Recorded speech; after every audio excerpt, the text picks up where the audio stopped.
Donc j'ai acheté puis revendu ma résidence principale par 2 fois dans un laps de temps finalement assez court et j'ai réalisé une très belle plus-value dans un contexte où les marchés étaient très haussiers. En fait, j'ai quasiment tout investi en bourse en 2007. Je me suis éloigné de ma stratégie initiale et je suis parti sur des valeurs spéculatives et j'ai investi donc toutes mes économies de l'époque sur des valeurs spéculatives un mois avant le déclenchement de la crise des subprimes. Et donc mon portefeuille en l'espace de quelques mois a perdu jusqu'à 50%. En 2016, là je suis plus dans l'idée de vouloir me générer une rente passive. J'ai décidé de remettre à plat mon approche et de chercher une nouvelle stratégie qui serait à la fois réellement passive et sereine. C'est comme ça que j'en suis venu au SCPI. J'ai redéfini mon objectif de façon beaucoup plus précise que celui de vouloir atteindre vaguement la liberté financière.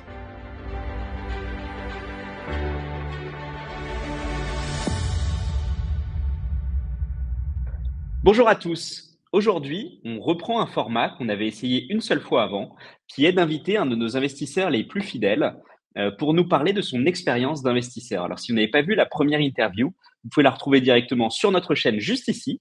Et aujourd'hui, on est avec Maxence. Bonjour Maxence. Bonjour Clément. Alors, en quelques mots, est-ce que tu pourrais peut-être te présenter pour nos auditeurs qui ne te connaissent évidemment pas? Alors tout d'abord, merci Clément pour ton invitation. Voilà, donc je m'appelle Maxence, j'ai 45 ans, bientôt 46, dans 2 semaines. J'ai 2 enfants. Je suis salarié de la fonction publique. J'habite à Bastia, à côté en Corse. Enfin, je suis à côté de Bastia, en Corse. Et je m'intéresse à la thématique de l'investissement d'une façon générale depuis maintenant quelques années. D'accord. Et alors du coup, peut-être en préambule, effectivement, tu es aussi un client Louvre depuis 2021. J'ai regardé tout à Exactement. l'heure, je crois depuis décembre 2021. Mais ça, on y reviendra parce que finalement, la SCPI, ça a été plutôt l'aboutissement de ton parcours d'investisseur, j'ai l'impression. Et donc, en premier lieu, est-ce que tu pourrais nous rappeler finalement, voilà, ton parcours personnel et ce qui t'a poussé à finalement t'intéresser au sujet de l'investissement et quand ce déclic s'est-il produit? Alors, malheureusement, le point de départ de ma réflexion d'investisseur a débuté avec un drame. Le 2 juin 2012, alors que je conduisais mon véhicule, un chauffard m'a percuté de plein fouet. Ma femme, âgée de 33 ans, est décédée sur le coup. Mes enfants ont été gravement blessés. Alors, je te rassure Clément, je ne voudrais pas plomber l'ambiance. Mes enfants vont très bien aujourd'hui. Ils ont 17 et 18 ans. Voilà, ils ont 17 et 18 ans et ils sont en pleine forme. Ils viennent de passer leur bac, d'ailleurs. Bravo. Ils ont eu des mentions, ça s'est bien passé? Mention très bien pour Stan, pour le grand, et mention bien pour ma fille. Donc, super, bravo. Je suis un papa très fier. Mais toujours est-il que à l'époque, ce drame m'a donné une conscience très brutale du côté éphémère de la vie, du fait que tout pouvait basculer en une fraction de seconde, tout pouvait s'arrêter en une fraction de seconde, et que la chose, notre bien le plus précieux, finalement, c'était le temps. Et je me suis donc intéressé au concept de la liberté financière et aux moyens qui me permettraient éventuellement de l'atteindre. Excellent. Écoute, déjà, histoire dramatique, donc je suis vraiment désolé de l'apprendre. Je le savais déjà, mais en tout cas, ça fait toujours une émotion forte, d'autant plus que je te cache pas, moi j'ai 33 ans et je viens de me marier et j'ai un petit garçon. Donc en plus, tout ça, voilà, ça résonne pas mal. Bon, écoute, en tout cas, effectivement, la liberté financière, peut-être pour dérouler un tout petit peu ce fil-là, donc tu parles de liberté financière, mais du coup, quels sont les critères que tu prends en compte pour un investissement? Parce que on entend souvent parler de plein de méthodes pour l'investissement dit passif. Mon point de vue, c'est que souvent ces investissements sont pas très passifs. C'est quoi pour toi les critères d'un investissement qui permet la liberté financière? Alors effectivement, par rapport à mon objectif de liberté financière, les 2 critères essentiels pour moi sont la passivité et la sérénité. Ma motivation n'est pas d'accumuler de la richesse pour le plaisir d'accumuler, mais de gagner la liberté de pouvoir utiliser le temps comme je le souhaite. Cela peut signifier voyager, passer du temps avec ma famille, faire du sport, faire de la randonnée, c'est pratique encore, c'est sympa. Cela peut être aussi, travailler, mais par choix, davantage par choix que par obligation. Et alors, est-ce que tu as aussi, je sais qu'on n'avait pas trop parlé avant, mais est-ce qu'il y a aussi finalement un sujet de transmission dans ta logique ou pas encore finalement? J'y réfléchis. C'est vrai que les SCPI sont hyper adaptés pour ça. C'est un peu tôt encore, 46 ans, mais ouais, c'est un sujet qui effectivement est dans un coin de ma tête. Oui, c'est normal, évidemment. Et alors, du coup, donc là, entendu, donc tu t'es lancé avec ce sujet passivité, sérénité. Et du coup, tu as fait quoi en premier? Parce que tu n'as pas commencé par la SCPI finalement. Non, c'est un long chemin. Alors, en dehors de l'entrepreneuriat, qui est la voie que toi tu as choisie, et qui est probablement d'ailleurs la voie royale, mais qui n'est pas la mienne, les deux piliers de la liberté financière sont l'immobilier et la bourse. Donc moi, j'ai commencé assez naturellement, comme beaucoup de monde, par l'immobilier physique, en achetant, puis en revendant ma résidence principale. C'était dans les années 2000. Donc j'ai acheté, puis revendu ma résidence principale par 2 fois de suite, dans un laps de temps finalement assez court.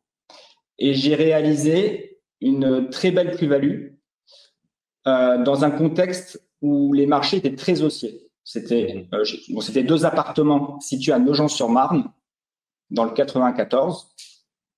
Et c'est vrai qu'avec le recul, je pense que c'est une stratégie très pertinente parce que l'exonération totale des plus-values sur la résidence principale est vraiment la niche fiscale, enfin la meilleure niche fiscale en France. Néanmoins, c'est une stratégie qui a des limites. La résidence principale a une dimension affective et donc cela nécessite de déménager à chaque fois en laissant une partie de sa vie derrière soi.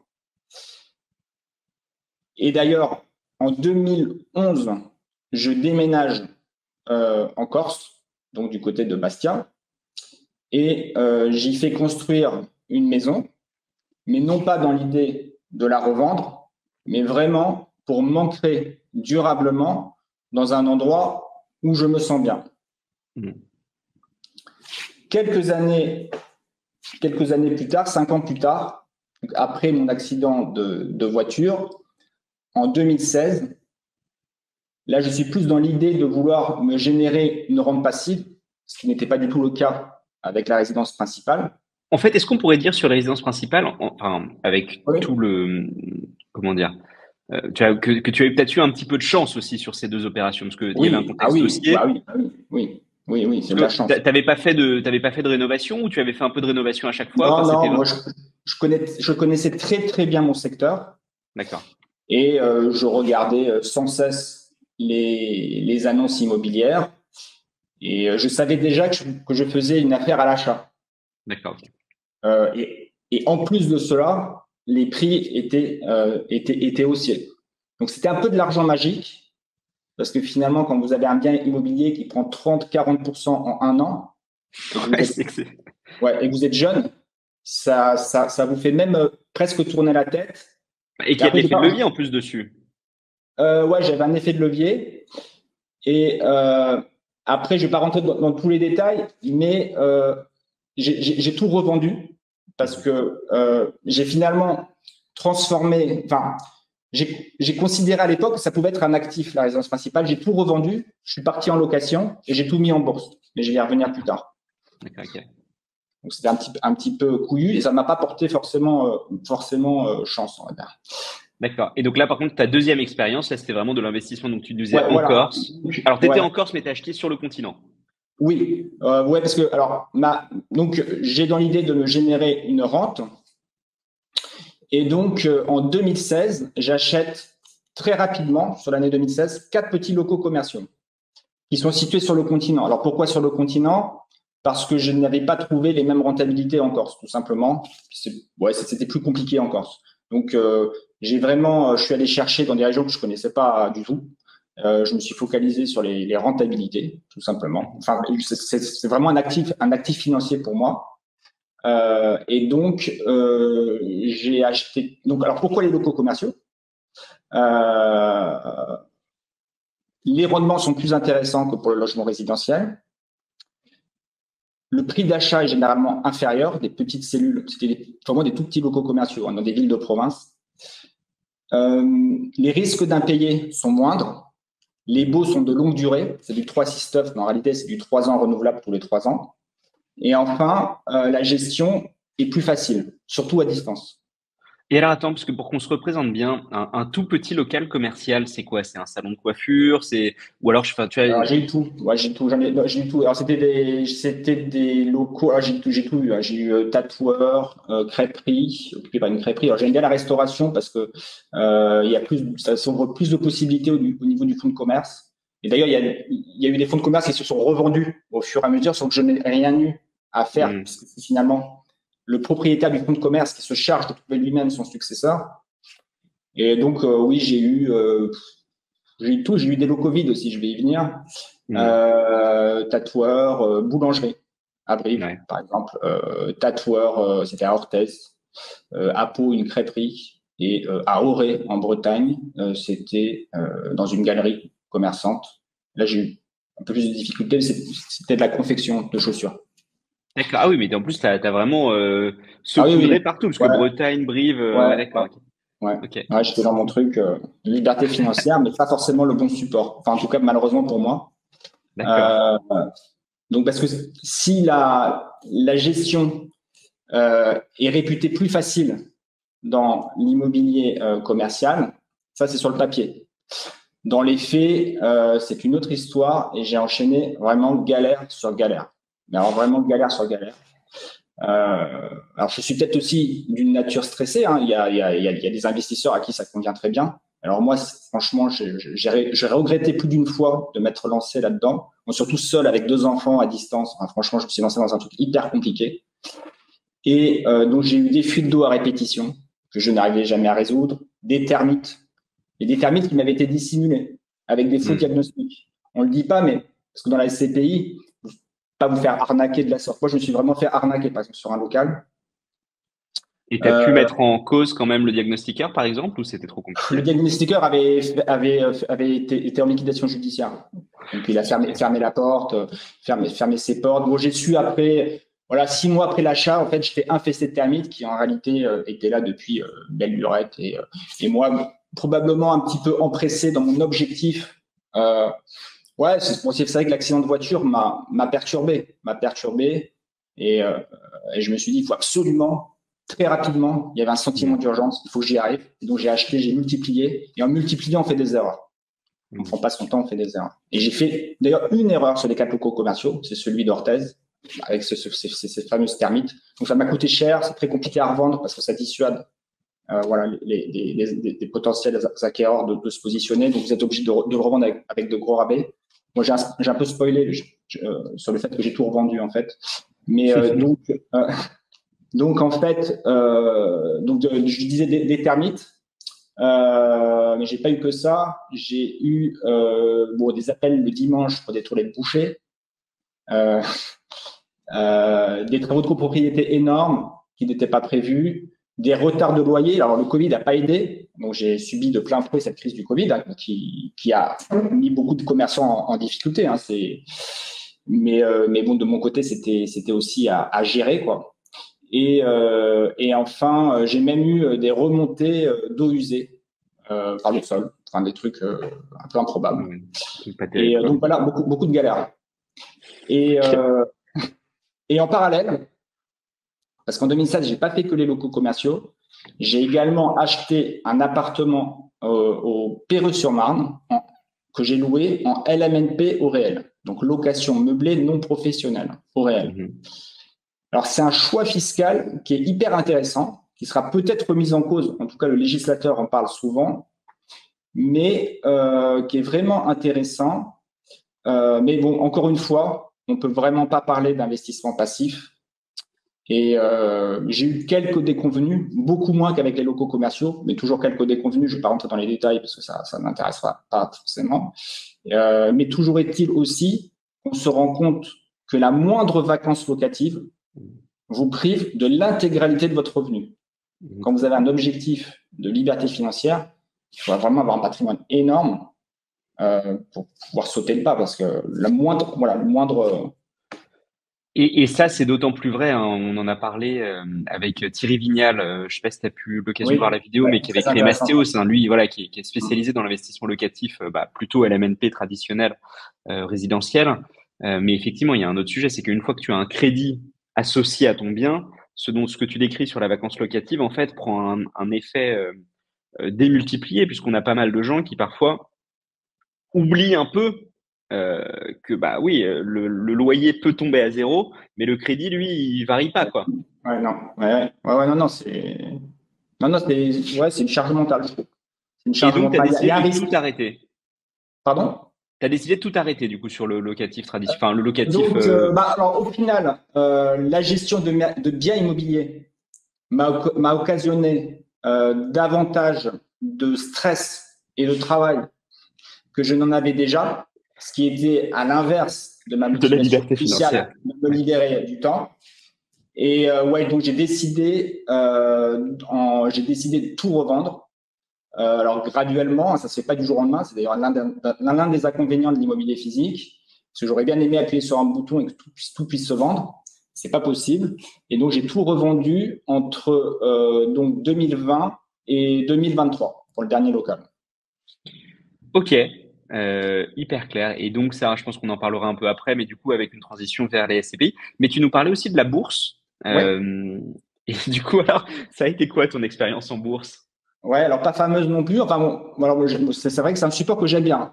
Alors, comment dire? Donc le deuxième pilier de la liberté financière, c'est la bourse.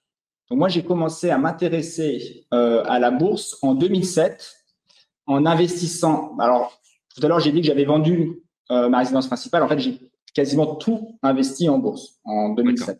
C'était vraiment. Enfin, bon, voilà. J'étais jeune aussi. Et j'ai investi toutes mes économies de l'époque en juin 2007 alors au départ des trackers, je vais venir plus tard, mais après, je me suis éloigné de ma stratégie initiale et je suis parti sur des valeurs spéculatives. Et j'ai investi donc toutes mes économies de l'époque sur des valeurs spéculatives un mois avant le déclenchement de la crise des subprimes. Ouais, le timing était vraiment pas de chance là pour le coup. J'étais en location. Et donc, mon portefeuille, en l'espace de quelques mois, a perdu jusqu'à 50%. Je me souviens encore, d'ailleurs, je regardais par curiosité, je me souviens de l'action un peu star de l'année 2007, qui était une action de biotechnologie qui s'appelle Nicox, pour ceux qui connaissent, et qui valait 80 € en juin 2007, et qui aujourd'hui ne vaut plus que 18 centimes d'euros. Oh purée, d'accord. Et alors, c'est une action spéculative, c'est de la biotechnologie, c'est de la recherche médicale, mais c'était vraiment l'action star. C'est pour montrer, en 2007, c'était vraiment l'action qui avait fait la plus grosse performance l'année précédente et qui était présentée comme ayant un potentiel énorme.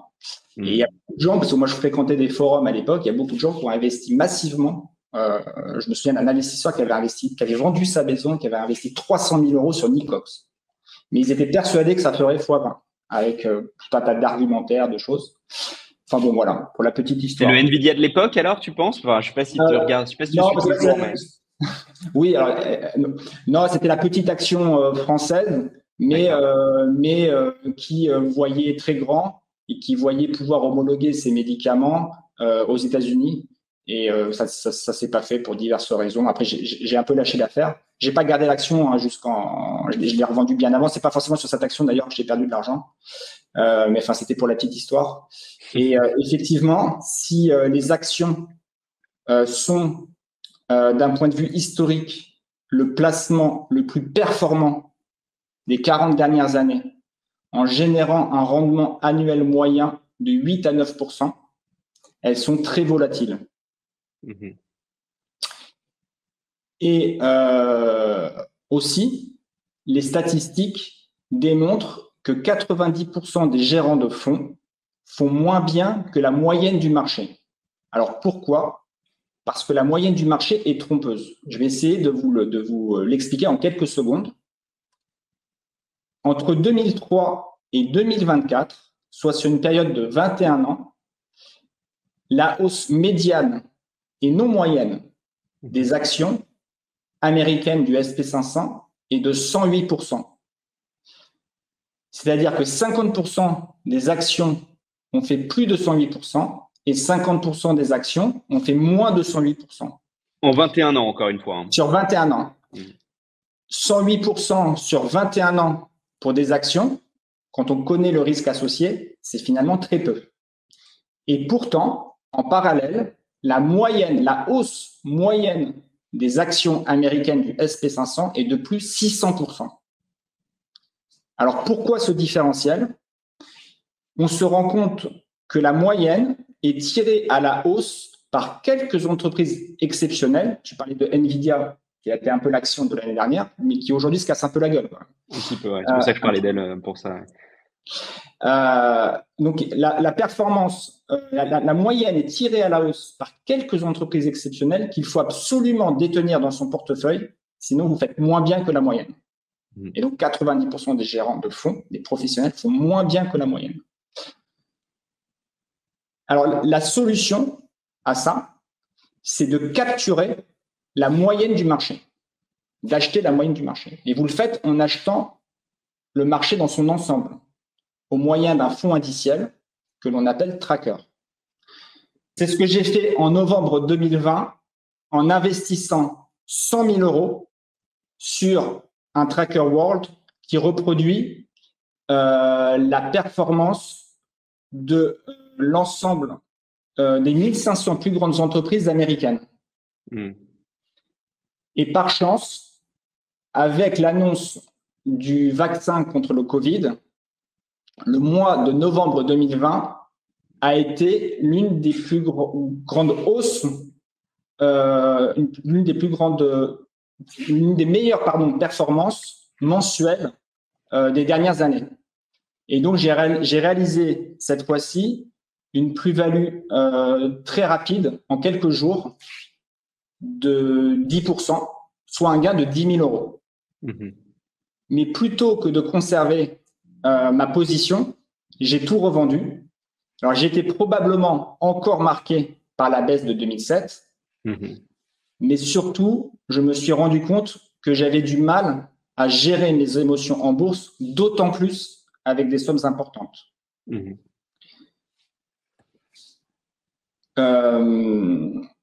Il est, très difficile de se détacher de la cotation en continu des cours boursiers, de s'extraire de l'émotion du marché, des rumeurs, des actualités. Et j'avais tendance à prendre des décisions irrationnelles, influencées par des biais cognitifs tels que la peur de perdre et parfois la cupidité.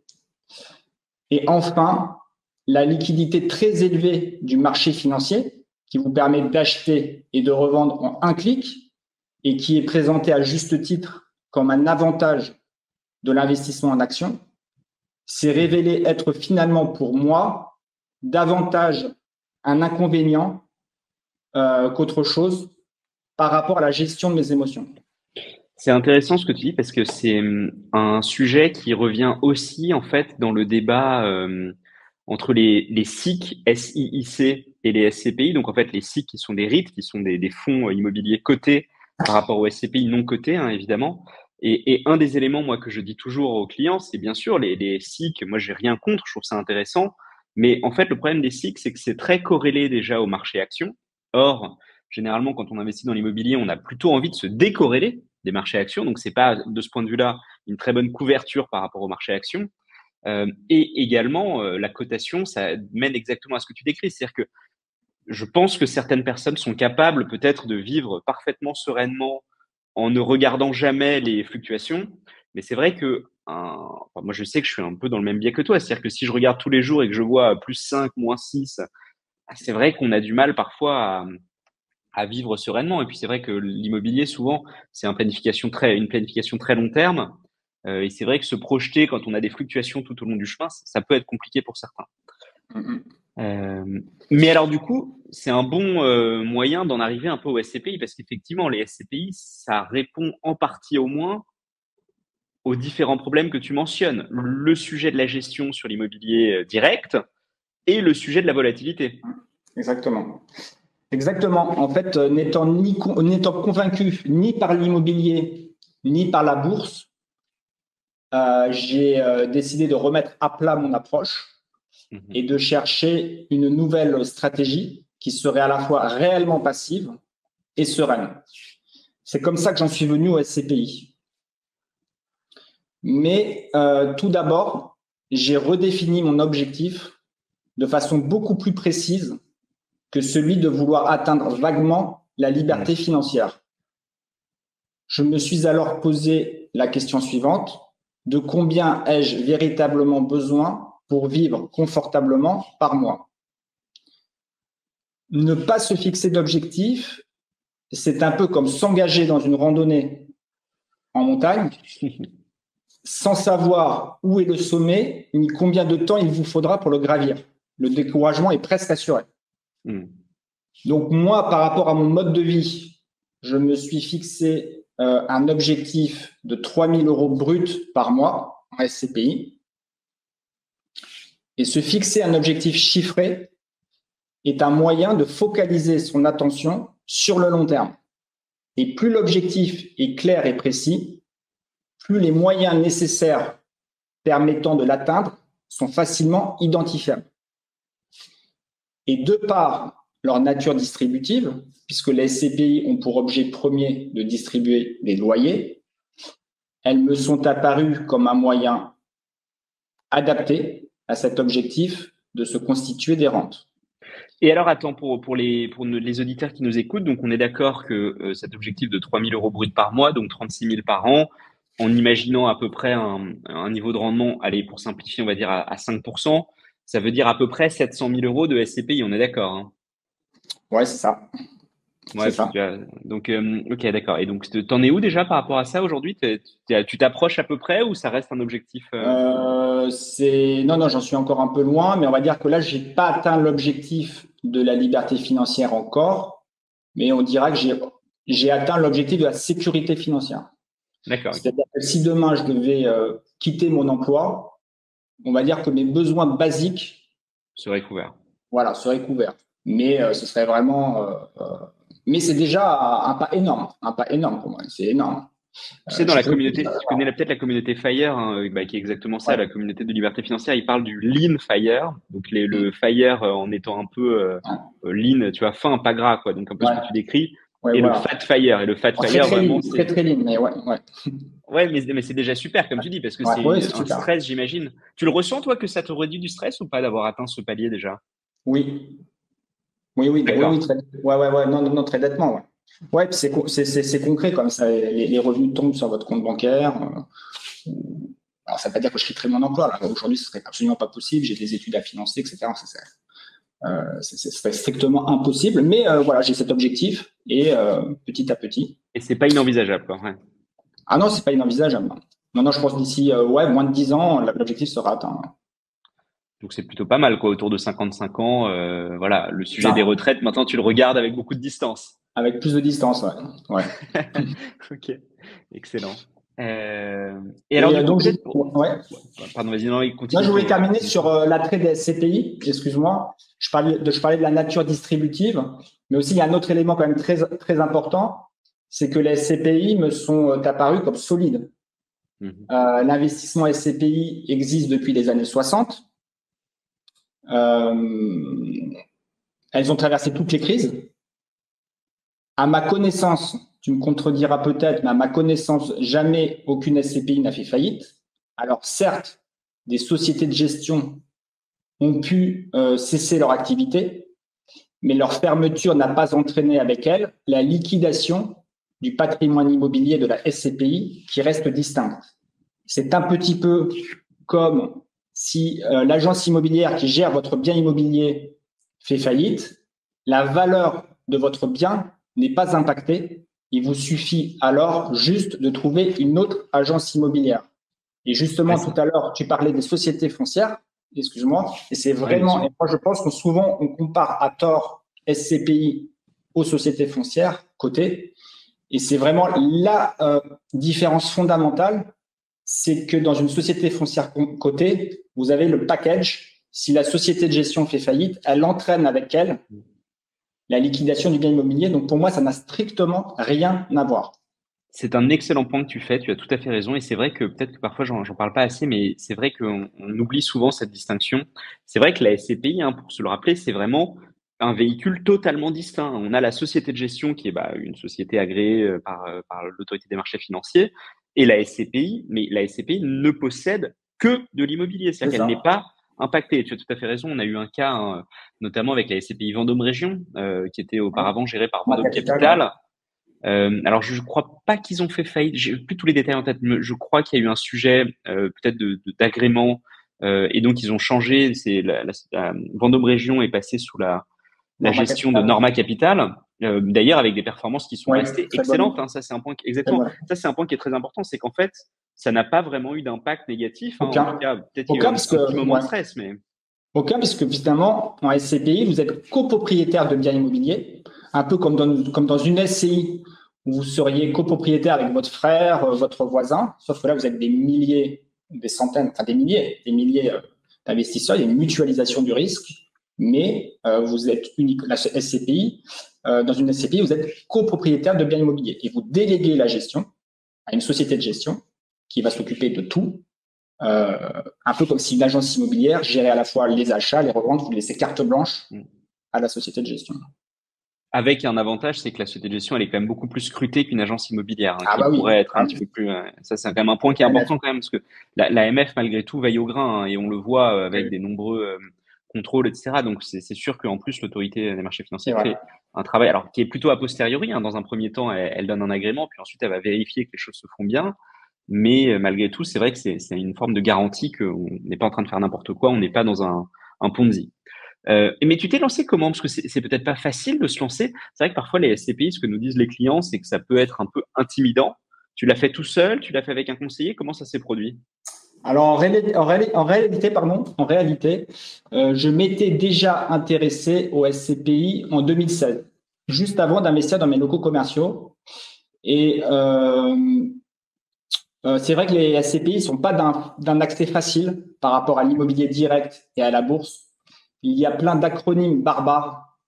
Alors, TD pour taux de distribution, TDVM pour taux de distribution sur valeur du marché, TOF pour taux d'occupation financier, TOP pour taux d'occupation physique, TRI pour taux de rendement interne, RAN pour report à nouveau, ISR pour investissement socialement responsable. Bref, c'est pas très facile de s'y retrouver de prime abord. Ensuite, le mode de souscription était franchement pas très moderne, encore au format papier, et il fallait solliciter chaque société de gestion de façon indépendante pour pouvoir souscrire à ces SCPI. Le dernier point, ce sont les taux de rendement qui ne faisaient franchement pas rêver, aux alentours de 5%, à l'époque en tout cas, et encore peut-être même pour les meilleurs en 2016. Et donc moi j'ai pensé, peut-être naïvement, en tout cas, j'ai pensé que je pourrais faire mieux tout seul. Et comme expliqué précédemment, je me suis rendu compte que c'était possible. Je ne dis pas que c'est pas possible, mais que c'était loin d'être évident. Et qu'en tout cas, ça demandait beaucoup de travail. Donc, je me suis dit, Pardon, là, je ne sais pas si ça a été ton cas, mais parce que moi, je vois beaucoup d'investisseurs locatifs directs qui comparent la performance des SCPI qui est nette de charges et nette de frais avec une performance brute. Est-ce que c'était ton cas aussi ou pas? Parce que je pense qu'il y a quand même un gap que les gens voient pas toujours de prime abord, qu'en fait, on voit un bien qui nous est affiché à 8-9% de rendement brut, Mais en fait, derrière, il y a au moins les charges et les frais de gestion si on passe par une agence, et ça rogne quand même assez conséquemment. Ouais, ouais, c'est totalement vrai. Moi, j'étais parti sur des locaux commerciaux à 10% de rentabilité brute. Je voulais pas regarder à moins de 10% de rentabilité brute. On était en 2007. Peut-être aujourd'hui, c'est peut-être un peu supérieur, je sais pas. Et bon, j'avais dû quand même prendre des risques. Pour avoir 10% de rentabilité brute, vous prenez des risques puisque vous allez dans des petites villes de province. Il y a des centres-villes qui sont désaffectés aussi. C'est pas forcément facile. Bon, toujours est-il que pour répondre à ta question, oui, vous avez 10% brut sur le papier, mais au moment de sa déclaration d'impôt, quand vous énumérez un petit peu toutes les charges, les taxes foncières qui ont augmenté considérablement, j'ai même eu des taxes foncières doublées par la municipalité si le local commercial était vide. D'accord. Voilà, la mairie estimant finalement qu'il fallait inciter le propriétaire en doublant le montant de la taxe foncière pour qu'il reloue son local commercial. Bon, enfin, moi, personnellement, quand mon local commercial était vide, c'était vraiment indépendant de ma volonté. Et c'est pas parce que je mettais des loyers trop chers, c'est vraiment parce que c'est vraiment le truc à éviter absolument, quoi. C'était pas par plaisir. Voilà. Hyper clair. Mais du coup, tu t'es quand même lancé, in fine, sur les SCPI. Ouais, donc je me suis réintéressé aux SCPI en 2021, alors que Lovinvest venait de se créer, je crois en 2020. En 2021, ouais, janvier 2021, on s'est lancé. Ok. Alors c'est vrai que Lovinvest a été le facteur X qui m'a aidé à franchir le pas. D'ailleurs, je vous en remercie. On te remercie à toi, parce que c'est grâce à toi qu'on a pu continuer, en fait. Enfin, il y a tous les clients de l'époque. Et moi, c'est vrai que le processus de souscription a été entièrement modernisé, digitalisé, centralisé. En réalité, depuis un site unique, vous pouvez souscrire à l'ensemble des SCPI que vous souhaitez. Le service est très fluide.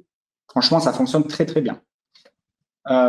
J'avais pu également prendre rendez-vous très facilement avec un conseiller, Victor, qui m'a accompagné dans le choix des SCPI en fonction de mes objectifs et de mon patrimoine. Et enfin, cerise sur le gâteau et pas des moindres, Lovinvest propose un cashback de 3% sur les frais de souscription. Alors, à l'époque, c'était 2,5%. J'avais pu bénéficier d'un petit code de parrainage supplémentaire. Eh ben, écoute, effectivement, enfin, merci beaucoup, hein. C'est toujours un plaisir, d'autant plus que je me rappelle aussi de comment le service était en 2021, et je pense qu'il était bien moins bien que ce qu'il est aujourd'hui. Donc, je suis ravi que ça t'ait déjà plu en fait à l'époque. C'est super. Oui. Ouais. Et du coup, pour l'instant, alors c'est un bilan encore un peu tôt, hein. On sait que les SCPI, c'est plutôt un produit de placement long terme, mais finalement, voilà, ça te plaît? Qu'est-ce qui te paraît pertinent?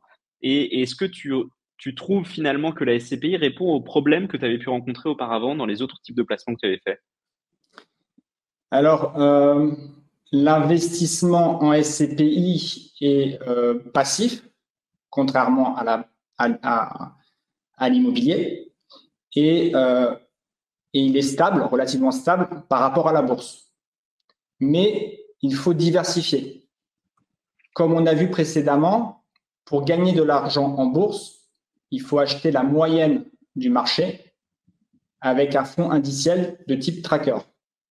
Mais en SCPI, il n'existe pas de fonds indiciels qui vous permettent d'acheter, entre guillemets, la performance de l'ensemble des SCPI du marché. Il faut donc se constituer soi-même un portefeuille le plus diversifié possible. Et à ce sujet, il existe une étude académique très intéressante de l'EDEC Institute qui démontre que la détention de 10 SCPI permet de capturer 80% des effets de la diversification. Alors, les effets de la diversification, c'est quoi? C'est une baisse de la volatilité. L'étude porte sur 53 SCPI. Si vous détenez chacune des 53 SCPI de façon équipondérée, la volatilité globale de votre portefeuille baisse considérablement et devient inférieure à la volatilité de chacune des SCPI du panel. Mais le plus intéressant, c'est de constater que 80% de la baisse du risque est obtenue avec seulement 10 SCPI sur les 53. Mmh. Il y a un autre point très intéressant dans cette étude et qui est plus surprenant. Prise individuellement, la performance globale d'une SCPI se compose à 75% de sa distribution et à 25% de son évolution de prix de part. Mais lorsqu'il s'agit de départager les SCPI entre elles, c'est l'effet inverse qu'on observe. Les écarts de performance proviennent à 89% des évolutions de prix de part. Autrement dit, les écarts de performance proviennent davantage les écarts de performance proviennent davantage des différences d'évolution de prix de part que des différences de taux de distribution. D'accord, donc en fait, effectivement, c'est-à-dire que si on regarde des SCPI qui ne revalorisent jamais, finalement, elles vont se faire dépasser par des SCPI qui revalorisent peut-être plus fréquemment, quitte à ce que le TD soit un peu inférieur, quoi. C'est ça. Et quand c'est cela, on se dit donc qu'il va falloir privilégier les SCPI qui vont augmenter leur prix de part. Néanmoins, il n'est pas possible de savoir à l'avance les SCPI qui vont augmenter leur prix de part. Alors, je ne parle pas du futur proche, parce que vous me direz qu'on peut le deviner en analysant les valeurs de reconstitution, mais je parle de l'avenir lointain sur les 20 prochaines années. Il y a donc un intérêt très fort à mélanger les SCPI afin de lisser les disparités d'évolution de prix de part qui sont la principale source de surperformance ou de sous-performance. Et pour mélanger le plus efficacement, à mon sens, les SCPI, il faut donc ne pas rester focalisé uniquement sur le taux de distribution, mais il faut aussi savoir se méfier des effets de mode et des comportements moutonniers. Alors aujourd'hui, par exemple, le bureau est en crise, mais il n'est pas dit que demain, il ne se réinventera pas. Aujourd'hui, les SCPI diversifiés sont plus souples et plus agiles que les SCPI thématiques, mais il n'est pas dit que ces dernières ne prennent pas leur revanche demain. Une SCPI diversifiée est bonne en tout, mais elle ne peut pas être la meilleure en tout. Un décathlonien est bon dans toutes les disciplines, mais il ne battra jamais Usain Bolt au sprint. Les SCPI européennes sont plus intéressantes fiscalement que les SCPI françaises, mais rien ne dit que demain, il n'y aura pas une harmonisation fiscale à l'échelle européenne. Les SCPI sans frais sont aujourd'hui financièrement plus intéressantes que les SCPI avec frais si l'horizon est court terme. Mais justement, ne seront-elles pas déstabilisées si demain, déstabilisées par des rachats massifs, si demain, les investisseurs court terme décident de se retirer?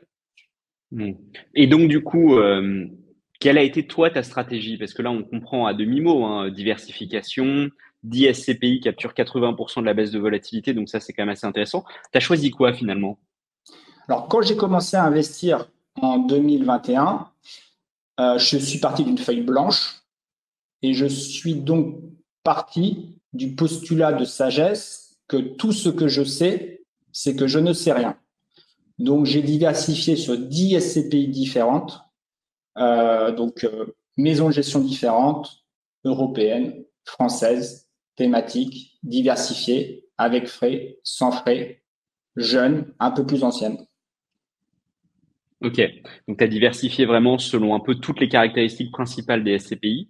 Et pour l'instant, du coup, en termes de satisfaction, parce que tu n'as pas investi au moment le plus facile, on a connu une hausse des taux un peu sans précédent, hein, suite, alors d'abord à l'invasion de l'Ukraine, puis ensuite, par conséquence, l'inflation, puis la hausse des taux. Comment ça s'est passé pour toi finalement? Est-ce que tu as été impacté? Est-ce que tu as connu des baisses de prix de part? Est-ce que finalement cette réduction de la volatilité grâce à la diversification t'a permis d'être épargné un petit peu plus? Alors, c'est clair que j'ai vraiment pas investi au meilleur moment. Je ne savais pas, enfin, j'ignorais comme tout le monde en 2021 que les taux d'intérêt allaient passer de 1% à 4% en l'espace de quelques mois. Donc, les conditions de marché ont totalement changé en 2023 avec la hausse des taux d'intérêt et le durcissement des conditions de financement a contracté la valorisation des SCPI qui avaient acheté de l'immobilier lorsque celui-ci ne rapportait que 4%. Me concernant, j'ai une SCPI de bureau parisien, la SCPI Primo-Pierre, qui a vu sa valeur baisser de 19%.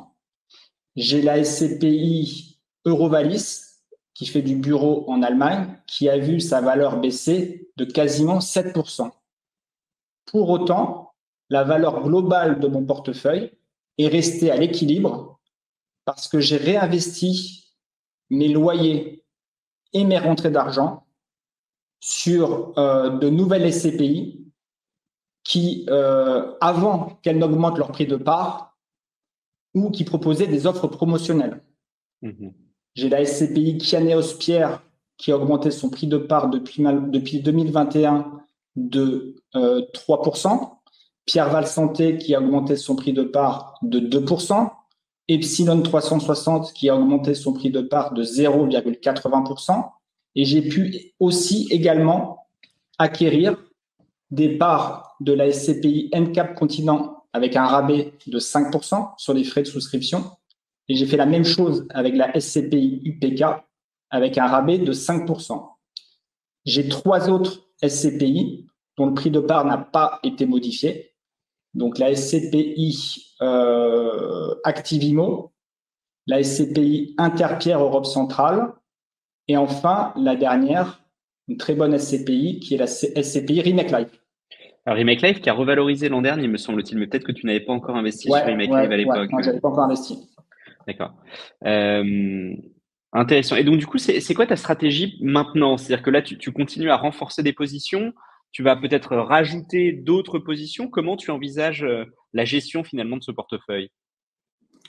Alors, outre la diversification que l'on a déjà évoquée, ma stratégie, elle est de créer un effet boule de neige. Pour cela, j'achète mes SCPI en pleine propriété et au comptant. Alors, il y a un intérêt psychologique. C'est vrai que je me prive de l'effet de levier du crédit. Mais pour autant, je me sens plus à l'aise sans crédit. Pour moi, c'est une charge mentale en moins. Et c'est important. Ensuite, il y a un intérêt plus rationnel, on va dire, qui est stratégique, donc celui de vouloir créer un effet boule de neige. Alors, l'effet boule de neige, c'est quoi? C'est une boucle de rétroaction positive dans laquelle les loyers reçus servent à racheter de nouvelles parts. Au fur et à mesure que le nombre de parts augmente, le nombre de loyers augmente et je peux racheter davantage de parts qui me servent davantage de loyers. L'effet boule de neige est exponentiel et c'est aussi ce qu'on appelle le principe des intérêts composés. Il y a ensuite un autre avantage qui pour moi est le plus important, qui est celui de pouvoir réallouer les loyers sur les nouvelles opportunités du marché. Cela peut être les SCPI qui présentent un taux de rendement très intéressant, une décote importante sur la valeur de reconstitution ou qui proposent des parts sponsors. Et ce fléchage des loyers sur les opportunités du moment n'est pas possible avec les SCPI à crédit puisque les loyers servent à rembourser l'emprunt. Et il n'est pas possible avec les SCPI en propriété puisqu'il n'y a pas de loyer. C'est également ce fléchage des loyers qui justement m'a permis d'avoir une performance globale du portefeuille à l'équilibre et même alors que j'ai quand même eu 2 SCPI qui ont baissé très fortement, Et j'ai même augmenté le taux de rendement moyen du portefeuille de 5% en 2021 à un peu plus de 5,6% en 2023. Donc, en fait, tu te crées presque ton propre tracker. En fait, c'est ça que je comprends, hein. C'est-à-dire que tu vas réallouer vers le meilleur à chaque fois. Donc, tu enrichis le portefeuille avec le haut de panier en permanence. C'est un bon résumé. Ouais, hyper intéressant. D'accord. Et alors, du coup, peut-être en tant que là, investisseur quand même assez aguerri, hein, aujourd'hui, tu as vraiment exploré pas mal des aspects et des dimensions de l'investissement. Si tu devais donner quelques conseils à des investisseurs peut-être néophytes ou en tout cas un peu plus en amont dans leur parcours, quels seraient les points de vigilance que tu leur recommanderais d'observer pour faire un bon choix sur une SCPI? Alors, il y a un point de vigilance auquel un débutant ne pense pas forcément, c'est la vérification d'un alignement des intérêts entre la société de gestion, d'un alignement des intérêts de la société de gestion avec ceux des propriétaires de parts. Une société de gestion, elle se rémunère avec les flux de souscription et les loyers. Plus il y a de souscription, plus elle gagne de l'argent. Les propriétaires de parts, eux, s'ils sont embarqués, par exemple, dans une SCPI qui rapporte plus de 7% de rendement, ils n'ont pas intérêt à ce que la SCPI continue à collecter si c'est pour investir cette collecte dans des acquisitions qui rapportent moins de 7%. Il y a donc un intérêt à mon avis, utile de s'intéresser à la politique de la société de gestion en matière des flux de collecte.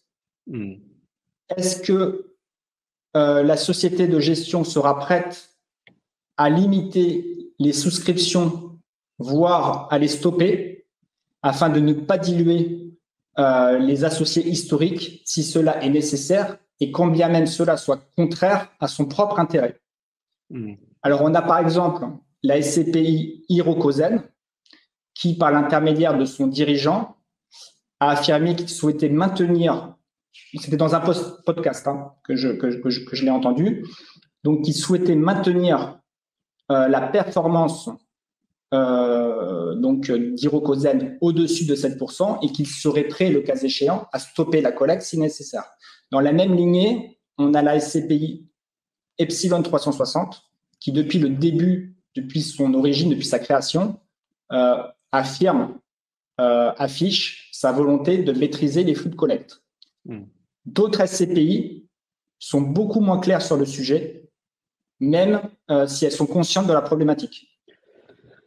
Et puis peut-être du coup, une des dernières questions pour toi, Maxence, c'est finalement, est-ce que tu avais réfléchi aussi à te lancer en assurance vie plutôt qu'en direct? Parce que c'est une question qui revient assez souvent.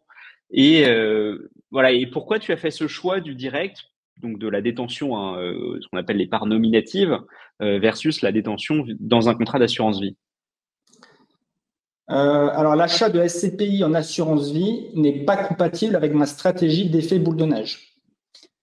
Tout d'abord, la majorité des contrats plafonnent l'allocation en SCPI à 50%, ce qui oblige à allouer les 50% restants sur des supports moins rémunérateurs comme les fonds euros ou plus risqués comme la bourse. Ensuite, le choix de SCPI est plus limité en assurance vie. C'est contraire au principe de diversification et cela empêche de profiter des effets d'aubaine comme les parts sponsors. Enfin, même si l'assurance vie est une enveloppe fiscale intéressante, les frais de gestion annuels sont loin d'être anodins. Ils se superposent aux frais de gestion de la SCPI et viennent grignoter la performance à long terme. Même en prenant une assurance vie en ligne avec des frais relativement réduits de 0,6% par an, cela représente quasiment autant que les frais de gestion annuels de la SCPI. Parce que si on calcule, ces frais de gestion, non pas en pourcentage des loyers, tel qu'on le fait habituellement, mais en pourcentage du montant total des encours, on se rend compte que ces frais de gestion de la SCPI représentent entre 0,7 et 0,9% par an.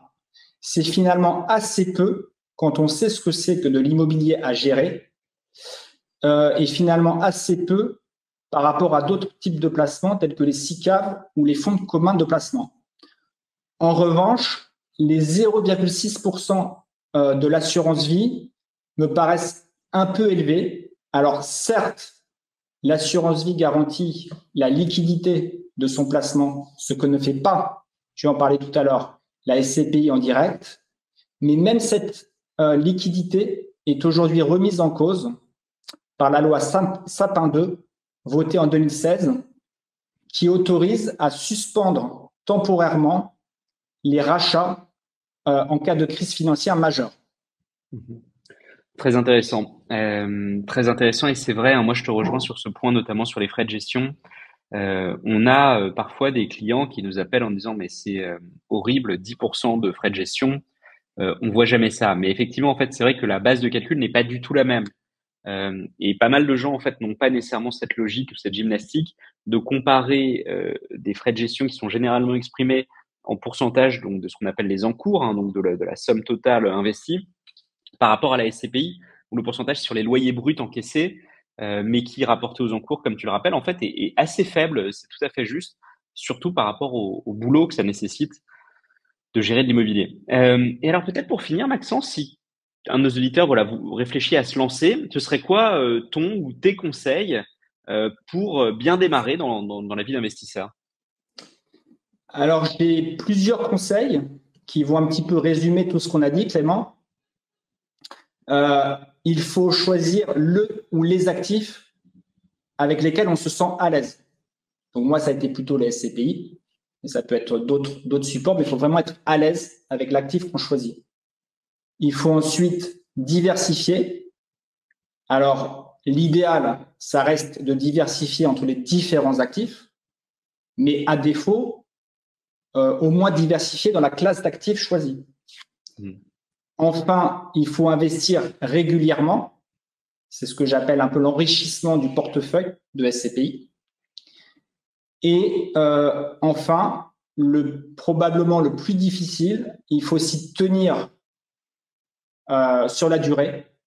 Et pour cela, en formulant un objectif le plus précis possible.